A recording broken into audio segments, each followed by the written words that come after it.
আর কিন্তু রেস্টুরেন্টে যেতে হবে না, রেস্টুরেন্ট স্টাইলে বাসায় বানিয়ে ফেলতে পারবেন ফিশ বারবিকিউ। আমরা অনেকেই রেস্টুরেন্টে গিয়ে খুব চড়া দামে বারবিকিউ খেয়ে থাকি, তবে আমার রেসিপি ফলো করলে আর কিন্তু যেতে হবে না, বাসায় বানিয়ে ফেলতে পারবেন মজাদার বারবিকিউ। আসসালামু আলাইকুম everyone, welcome back to my channel SA kitchen. আশা করি ভালো আছেন, আল্লাহর রহমতে আমিও ভালো আছি।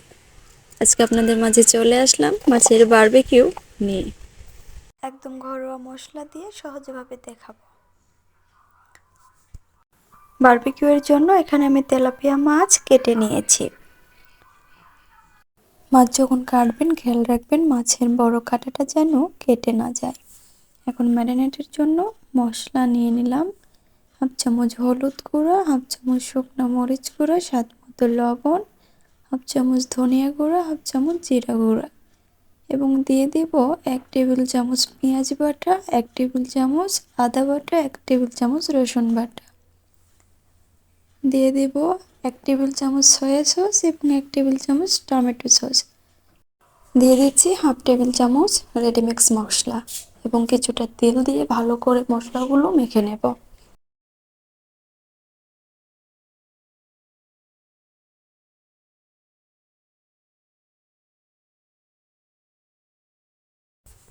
এখন মাছ মেখে নেব। মাছের কাটা অংশতে মশলা ভালো করে লাগিয়ে দেব। এপিট ওপিট করে মশলা মেখে নিতে হবে। তারপর রেখে দেব রেস্টে 1 ঘন্টার জন্য। আপনাদের হাতে যদি সময় না থাকে তাহলে সাথে সাথে রান্না করতে পারেন। ফিরে আসলাম 1 ঘন্টা পর। এখন দিয়ে দিচ্ছি কিছুটা লেবুর রস, আবারও মেখে নেব। এখন চুলায় প্যান বসিয়ে তেল দিয়ে দিলাম এবং মাছ দিয়ে দিলাম।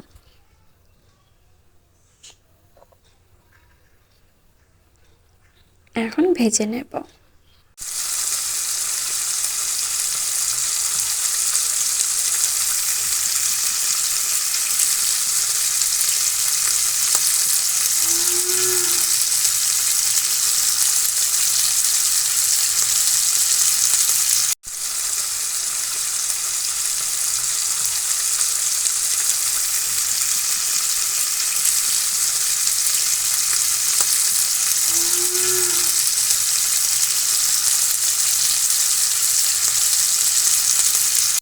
দুপাশ একদম ভালো করে ভেজে নিতে হবে।